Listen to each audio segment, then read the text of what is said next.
नमस्कार। IND24 में आप सभी का बहुत बहुत स्वागत है। आपके साथ मैं हूं पल्लवी परिहार। सोशल मीडिया एस्पेक्ट देख रहे हैं आप और खबरों की शुरुआत करेंगे, लेकिन उससे पहले नजर डालेंगे सुर्खियों पर। क्राउन प्रिंस ने खुद प्रधानमंत्री नरेंद्र मोदी के लिए चलाई कार। वहीं यमुना एक्सप्रेसवे पर बड़ा हादसा हुआ है, जिसमें 13 की मौत। मृतकों के परिजनों को 2-2 लाख की सहायता राशि का सीएम की ओर से ऐलान किया गया है। वहीं अपकमिंग फिल्म बॉर्डर 2 का टीजर रिलीज हो गया है। दिल्ली की हवा 6 दिन तक गंभीर रहने की संभावना जताई गई है।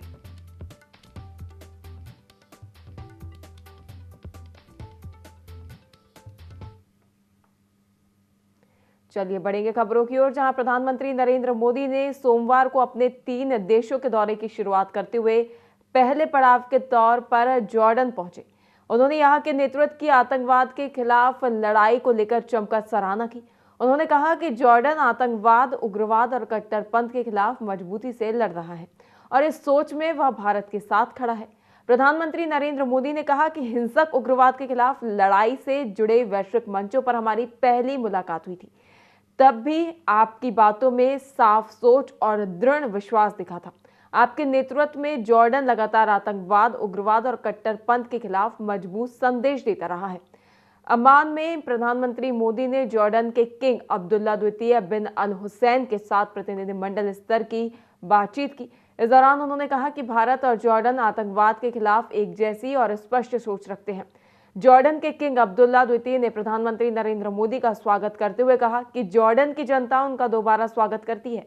उन्होंने कहा कि यह दौरा खास महत्व रखता है, क्योंकि भारत और जॉर्डन के बीच राजनयिक संबंधों के 75 साल पूरे हो रहे हैं।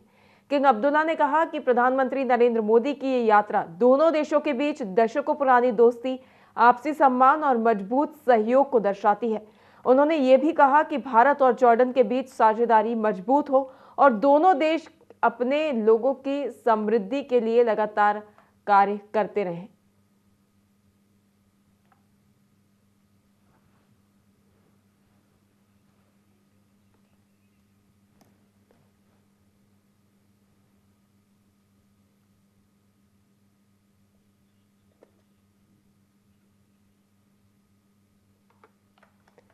आपको बता दें कि प्रधानमंत्री नरेंद्र मोदी इस दौरान विदेश दौरे पर हैं। 3 देशों की यात्रा करेंगे पीएम।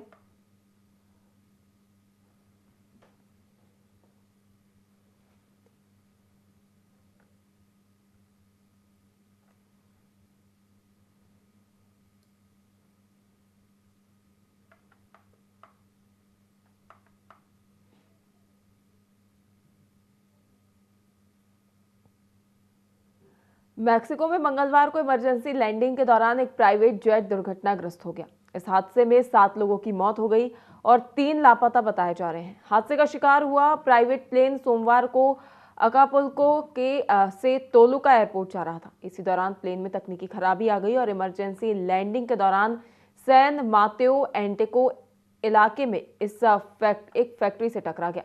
विमान ने कुल फुटबॉल ग्राउंड पर लैंडिंग की कोशिश की, लेकिन पास की एक फैक्ट्री की मेटल छत से टकरा गया, जिससे आग लग गई। आग बुझाने के लिए इलाके से करीब 130 लोगों को सुरक्षित स्थानों पर पहुंचाया गया। शुरुआती स्पोर्ट्स में इंजन में खराबी होने की बात कही जा रही है। अधिकारियों ने बताया कि प्लेन में 8 पैसेंजर्स और 2 क्रू मेंबर सवार थे। अब तक 7 लोगों के शव बरामद किए जा चुके हैं। अन्य 3 की तलाश जारी है। मैक्सिको के civil protection coordinator Adrian Hernandez ने दुर्घटना के बारे में जानकारी दी है। हादसा मैक्सिको सिटी से लगभग 50 किलोमीटर पश्चिम में स्थित सैन माटेओ एंटेको में हुआ, जो एक इंडस्ट्रियल एरिया है। विमान ने मैक्सिको के प्रशांत तट पर स्थित अकापुल्को से उड़ान भरी थी। मैक्सिको में इमरजेंसी लैंडिंग के दौरान ये प्लेन क्रैश हुआ है, जिसमें 7 लोगों की मौत हो गई है। गनीमत रही कि अन्य लोगों को मौका रहते बचा लिया गया।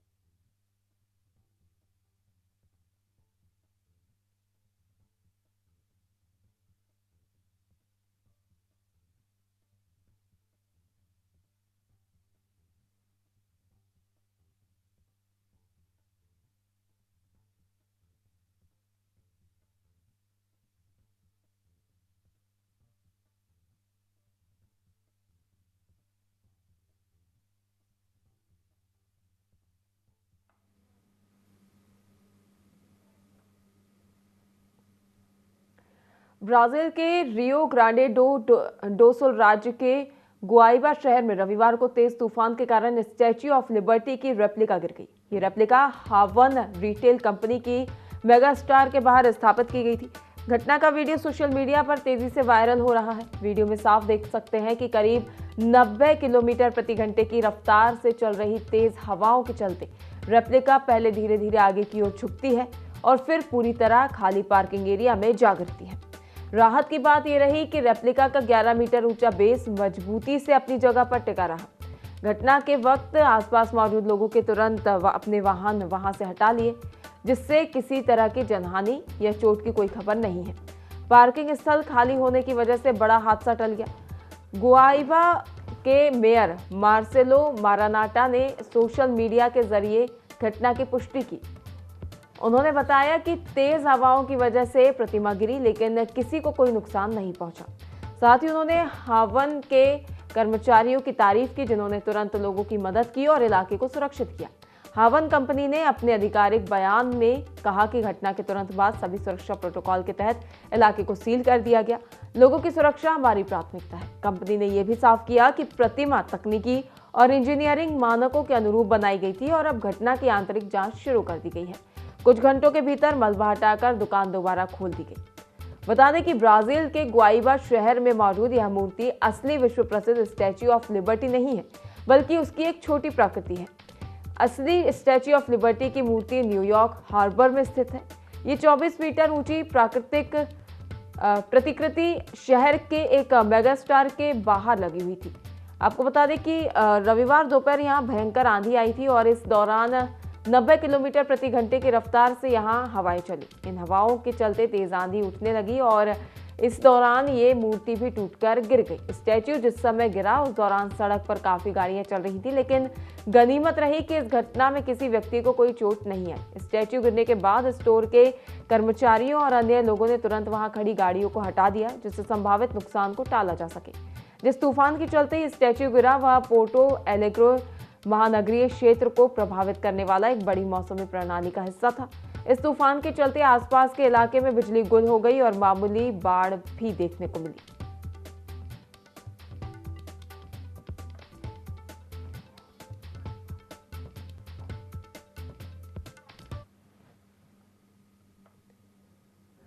मथुरा में यमुना एक्सप्रेसवे पर बड़ा हादसा हो गया, जहां कोहरे के चलते 8 बसें और 3 कारें आपस में भिड़ गईं। टक्कर होते ही गाड़ियों में आग लग गई। भाजपा नेता समेत 13 लोगों की इसमें जलकर मौत हो गई। 70 लोग घायल बताए जा रहे हैं। मरने वालों का आंकड़ा और भी बढ़ सकता है, क्योंकि घायलों का अस्पताल में उपचार जारी है। आपको बता दें, बसों में कटे हुए अंग भी मिले हैं और कई लोगों की इसमें हताहत होने की सूचना सामने आ रही है। पुलिस ने इन्हें 17 पॉलीथिन बैग में भरकर पोस्टमार्टम के लिए ले गई है। अब डीएनए टेस्ट से इनकी जांच पहचान की जाएगी। हादसा थाना बलदेव क्षेत्र में माइलस्टोन 127 पर हुआ। पुलिस, फायर ब्रिगेड और एसडीआरएफ के 50 जवानों और 9 थानों की पुलिस ने 6 घंटे में रेस्क्यू ऑपरेशन पूरा किया। हादसे के चलते एक्सप्रेसवे पर 3 किलोमीटर लंबा जाम लग गया था। हादसे की मजिस्ट्रेट जांच के आदेश दिए गए हैं। एडीएम प्रशासन अमरेश जांच का नेतृत्व करेंगे। टक्कर के बाद राहगीर ने पुलिस को फोन कर इसकी सूचना दी। पुलिस के पहुंचने से पहले आसपास के लोग मौके पर पहुंच गए। प्रत्यक्षदर्शी भगवान दास ने बताया कि टक्कर के बाद ऐसा लगा जैसे बम फटा हो। लोग बसों के शीशे तोड़कर बाहर कूद रहे थे। थोड़ी देर में बसें जलकर राख हो गई। हमने बस से 8 से 9 लाशें निकाली। आरोप है कि रेस्क्यू करीब 1 घंटे बाद शुरू हुआ। मथुरा से खबर हम आपको बता रहे हैं, जहां यमुना एक्सप्रेसवे पर एक बड़ा हादसा हो गया।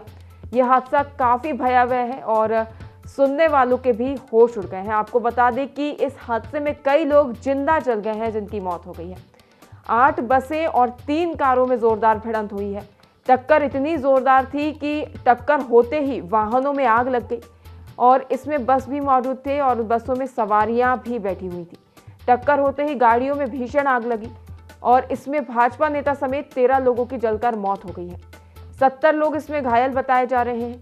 जानकारी के अनुसार मरने वालों की संख्या और भी बढ़ सकती है और ऐसा कहा जा रहा है कि जो बसें थी उसमें और भी टुकड़े पाए गए हैं, तो संभावना जताई जा रही है कि मरने वालों की संख्या इससे भी अधिक है। पुलिस ने शरीर के टुकड़ों को 17 पॉलीथीन बैग में भरकर पोस्टमार्टम हाउस पहुंचाया है और अब डीएनए टेस्ट के माध्यम से इनकी पहचान की जाएगी। हादसा थाना बलदेव क्षेत्र में माइलस्टोन 127 पर हुआ। पुलिस, फायर ब्रिगेड और एसडीआरएफ के 50 जवानों और 9 थानों की पुलिस ने 6 घंटे की कड़ी मशक्कत के बाद पूरे हालातों पर काबू पाया और रेस्क्यू ऑपरेशन पूरा किया गया। हादसे के चलते एक्सप्रेसवे पर 3 किलोमीटर लंबा जाम लगा हुआ था, जिसे घंटों बाद खोला गया। आपको बता दें, हादसे की मजिस्ट्रेट जांच के आदेश दिए गए हैं। एडीएम प्रशासन अमरीश जांच का नेतृत्व करेंगे। टक्कर के बाद राहगीरों की ओर से प्रतिक्रिया लेने पर उन्होंने कहा कि बड़ा ही भयावह ये हादसा था।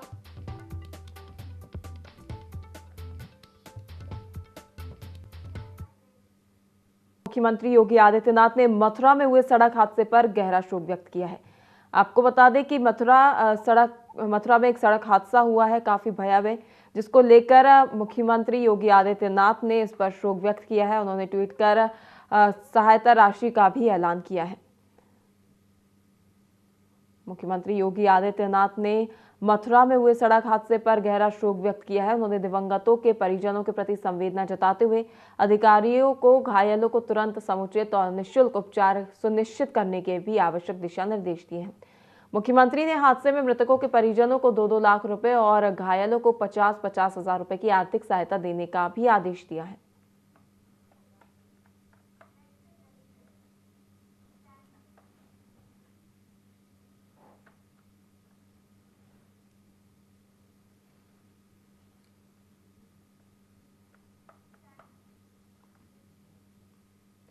दिल्ली एनसीआर में सोमवार को जहरीले स्मॉग की परत छाई रही। एयर क्वालिटी इंडेक्स गंभीर श्रेणी में पहुंच गया। केंद्रीय प्रदूषण नियंत्रण बोर्ड के अनुसार दिल्ली के 40 में से 27 निगरानी केंद्रों पर हवा सीवियर कैटेगरी में दर्ज की गई। वजीरपुर में AQI 500 तक पहुंच गया, जो अधिकतम सीमा है। CPCB के मुताबिक 500 से ऊपर AQI दर्ज नहीं किया जाता।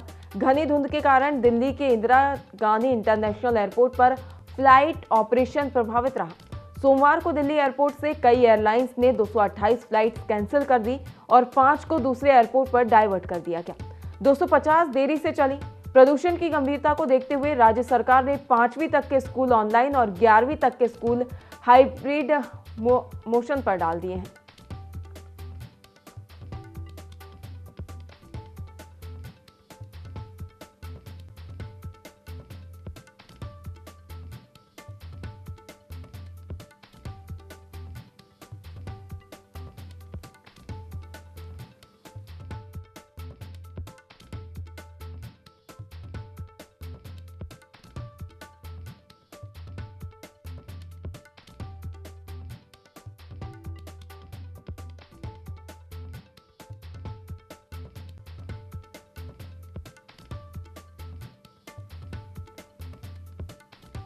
आपको बता दें, सोमवार को दिल्ली एयरपोर्ट से कई एयरलाइंस ने 228 फ्लाइट्स कैंसिल कर दी और 5 को दूसरे एयरपोर्ट पर डाइवर्ट कर दिया गया। 250 देरी से चली। प्रदूषण की गंभीरता को देखते हुए राज्य सरकार ने 5वीं तक के स्कूल ऑनलाइन और 11वीं तक के स्कूल हाइब्रिड मोड पर चलाने का आदेश दिया है। इस बीच चीफ जस्टिस सूर्यकांत ने वकीलों और पक्षकारों को वीडियो कॉन्फ्रेंसिंग के जरिए हाइब्रिड मोड के जरिए पेश होने की सलाह दी। वायु प्रदूषण से जुड़ी याचिका पर 17 दिसंबर को सुनवाई की जाएगी। आपको बता दें, वायु प्रदूषण का असर इंसानों ही नहीं, पालतू जानवरों व पक्षियों पर भी दिख रहा है। पशु चिकित्सकों के अनुसार सांस की तकलीफ, आंखों में जलन, संक्रमण और पेट से जुड़ी बीमारियां लगातार बढ़ रही हैं। इनमें लगातार इजाफा हो रहा है। डॉक्टरों ने बताया कि PM 2.5 जैसे सूक्ष्म कण जानवरों के फेफड़ों से खून में चले जाते हैं। उनकी रोग प्रतिरोधक क्षमता कमजोर हो रही है। House of stray animals NGO के संस्थापक और पशु चिकित्सक डॉक्टर संजय महापात्रा के मुताबिक पिछले 1.5 महीने में 55 से 60 कुत्तों बिल्लियों में फेफड़ों की गंभीर समस्या सामने आई। इनमें खांसी, बुखार और आंख सहित कई ऐसे लक्षण पाए गए जो कि शरीर के लिए काफी हानिकारक है।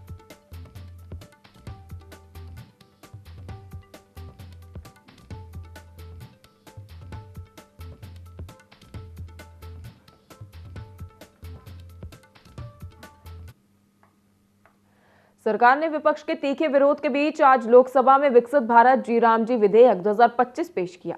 ये विधेयक महात्मा गांधी राष्ट्रीय ग्रामीण रोजगार गारंटी अधिनियम के स्थान पर लाया गया है।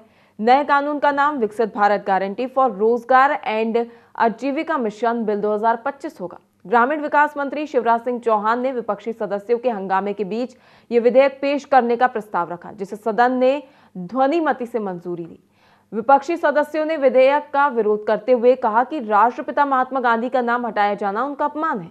उन्होंने ये भी कहा कि विधेयक को वापस लिया जाए या फिर संसदीय समिति के पास भेजा जाए। चौहान ने विपक्ष के आरोपों को खारिज करते हुए कहा कि महात्मा गांधी हमारे दिलों में बसते हैं।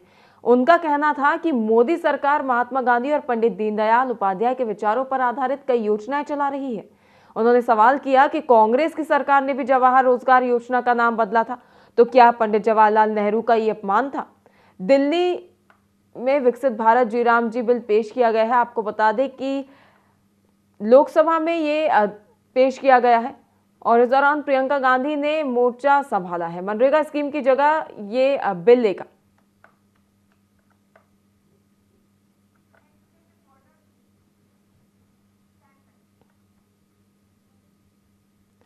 फिल्मफेयर ओटीटी अवार्ड्स का छठा एडिशन 15 दिसंबर को मुंबई में आयोजित किया गया। इस खास मौके पर जहां एक और अवार्ड्स को लेकर चर्चा हुई, तो दूसरे और सितारों ने अपने स्टाइलिश अंदाज में सभी का ध्यान खींचा। इस साल के बड़े विजेताओं में पाताल लोक सीजन 2, खौफ और ब्लैक वॉरेंट शामिल रहे। इस दौरान आलिया भट्ट, विकी कौशल समेत कई बड़े सितारे मौजूद रहे। अवार्ड नाइट में आलिया भट्ट ने अपनी खूबसूरती से लोगों को हैरान ही कर दिया। विंटेज ब्लैक ड्रेस में वे बला की खूबसूरत लगी। अनन्या पांडे ने भी अवार्ड नाइट में अपनी मौजूदगी दर्ज कराई। शिमरी गोल्डन ड्रेस में फ्रंट स्लिट के साथ उनका ग्लैमरस लुक देख सभी की नजरें ठहर गई थी। एक्ट्रेस ने अपने लुक से रेड कार्पेट पर जलवा बिखेरा। डीप ब्लू ड्रेस में फातिमा सना शेख ने भी अपनी ग्लैमरस लुक से स्टाइल का तड़का लगाया। ब्लू ड्रेस में वे किसी परी से कम नहीं लग रही थी। विक्रांत मैसी ने बंद गला और व्हाइट पैंट के साथ अपने लुक को कंप्लीट किया। इस धांसू लुक में वे हैंडसम हंग स्टार लग रहे थे। हाल ही में पिता बने विकी कौशल ने भी अवार्ड नाइट में अपनी प्रेजेंस से लाइमलाइट में रहे। डबल ब्रेस्टेड सूट में उनका डैशिंग लुक देखने लायक था।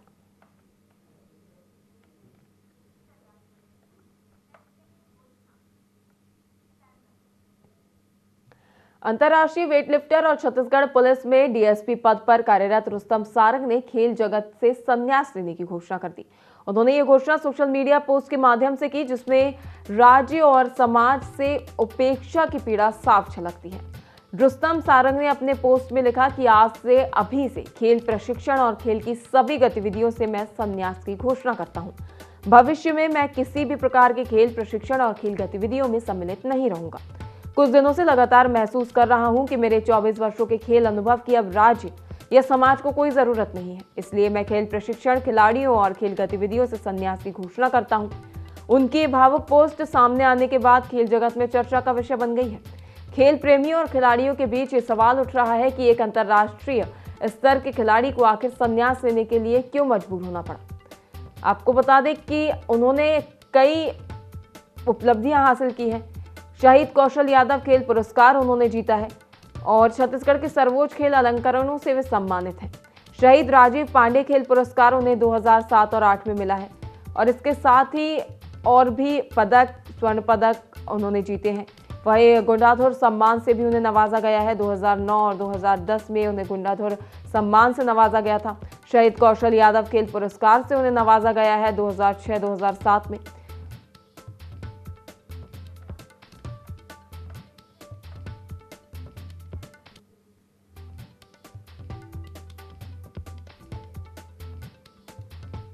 आपको बता दें 2006 में जूनियर नेशनल वेटलिफ्टिंग चैंपियनशिप में उन्होंने स्वर्ण पदक जीता है और सीनियर नेशनल चैंपियनशिप 2006 में उन्होंने कांस्य पदक जीता था।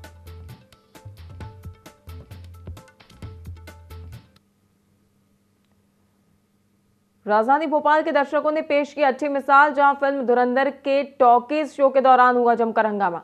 रोकनी पड़ी चलती हुई फिल्म। छोटे बच्चों और 18 साल से कम उम्र के बच्चों के साथ फिल्म देखने पहुंचे थे कई लोग। बाकी दर्शकों ने दर्ज कराई आपत्ति। एडल्ट डायलॉग सीन को लेकर जताई आपत्ति। देखते ही देखते दोनों पक्षों में हुआ विवाद। सोशल मीडिया पर हुआ वीडियो वायरल। ए सर्टिफाइड है मूवी। आपको बता दें कि मूवी ए सर्टिफिकेट है, इसलिए इसमें 18 साल से कम के बच्चों को इसे देखना वर्जित माना गया है। और वहीं इस बीच जब राजधानी भोपाल में कई लोग ऐसे जो अपने साथ 18 साल से कम के बच्चों को लेकर धुरंधर देखने पहुंचे थे, तो यहां पर जो अन्य दर्शक थे उन्होंने इसको लेकर आपत्ति दर्ज कराई। हालांकि कई जगह इसको सराहनीय बताया जा रहा है, लेकिन टॉकीज में इस दौरान जमकर हंगामा देखने को मिला।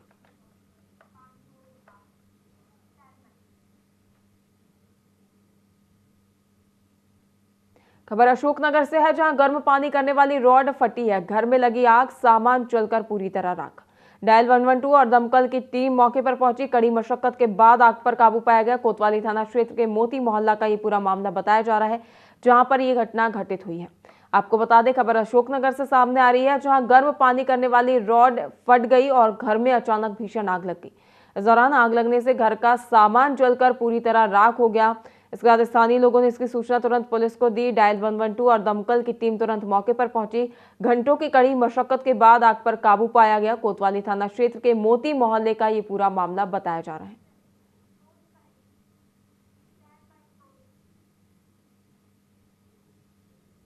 फिलहाल के लिए इस खास बुलेटिन में इतना ही। लगातार बने रहिए IND 24 के साथ। नमस्कार।